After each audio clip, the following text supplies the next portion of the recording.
Passport এবং visa ছাড়া সাগর পথে বাহরাইনে প্রবেশ করা একটি অত্যন্ত ঝুঁকিপূর্ণ এবং দণ্ডনীয় অপরাধ। যারা এভাবে অবৈধভাবে সীমান্ত অতিক্রম করার কথা ভাবছেন, তাদের জন্য নিচের ভয়াবহ পরিণামগুলো তুলে ধরা হলো। জীবনের নিরাপত্তা ও মৃত্যু ঝুঁকি। সাগর পথে ছোট নৌকা বা ট্রলারে করে অবৈধভাবে যাতায়াত করা চরম বিপজ্জনক। উত্তাল সমুদ্র, প্রতিকূল আবহাওয়া এবং ইঞ্জিন বিকল হয়ে যাওয়ার মতো ঘটনায় প্রায়ই নৌকাডুবির খবর পাওয়া যায়। এছাড়া পাচারকারীরা মাঝপথে আইন শৃঙ্খলা রক্ষাকারী বাহিনীর ভয় যাত্রীদের মাঝ সমুদ্রে ফেলে পালিয়ে যেতে পারে, যা নিশ্চিত মৃত্যুর কারণ হতে পারে। 2. কঠোর আইনি সাজা ও জেল জরিমানা। বাহরাইনের আইন অনুযায়ী কোনো বৈধ নথিপত্র, পাসপোর্ট বা ভিসা ছাড়া প্রবেশ করা গুরুতর অপরাধ। কারাদণ্ড, ধরা পড়লে দীর্ঘমেয়াদী জেল হতে পারে। অপরাধের ধরনভেদে 3 মাস থেকে 1 বছর পর্যন্ত বা তারও বেশি জেল হওয়ার সম্ভাবনা থাকে। জরিমানা, বড় অঙ্কের জরিমানা গুনতে হয়, সাধারণত 1000 থেকে 2000 বাহরাইনি দিনার পর্যন্ত।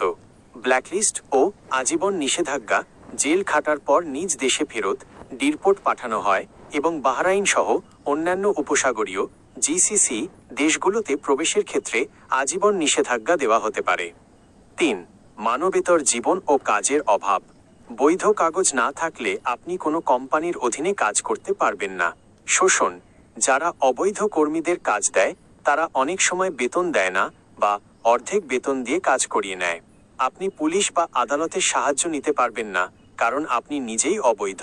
চিকিৎসা সেবা, অসুস্থ হলে সরকারি বা বেসরকারি কোনো হাসপাতালে চিকিৎসা নেওয়া অসম্ভব হয়ে পড়ে, কারণ সব জায়গাতেই পরিচয়পত্রের প্রয়োজন হয়। 4. মানব পাচারকারীদের খপ্পর। সাগর পথে অবৈধ যাত্রার সাথে জড়িত থাকে আন্তর্জাতিক পাচারকারী চক্র। এরা অনেক সময় যাত্রীদের জিম্মি করে পরিবারের কাছে মোটা অঙ্কের মুক্তিপণ দাবি করে অথবা জোরপূর্বক শ্রম বা অন্ধকার জগতের কাজে লিপ্ত হতে বাধ্য করে। 5. আধুনিক প্রযুক্তির নজরদারি। বাহরাইনের উপকূলীয় এলাকা এবং জলসীমা আধুনিক রাডার ও উন্নত প্রযুক্তির মাধ্যমে সার্বক্ষণিক নজরদারিতে থাকে, ফলে ধরা পড়ার সম্ভাবনা অনেক বেশি। সতর্কতা, সামান্য কিছু টাকা বাঁচাতে বা দ্রুত বিদেশ যাওয়ার নেশায় নিজের জীবনকে বিপন্ন করবেন না। সবসময় বৈধভাবে সরকারি নিয়ম মেনে এবং পাসপোর্ট ভিসা নিয়ে বিদেশ যাওয়ার চেষ্টা করুন।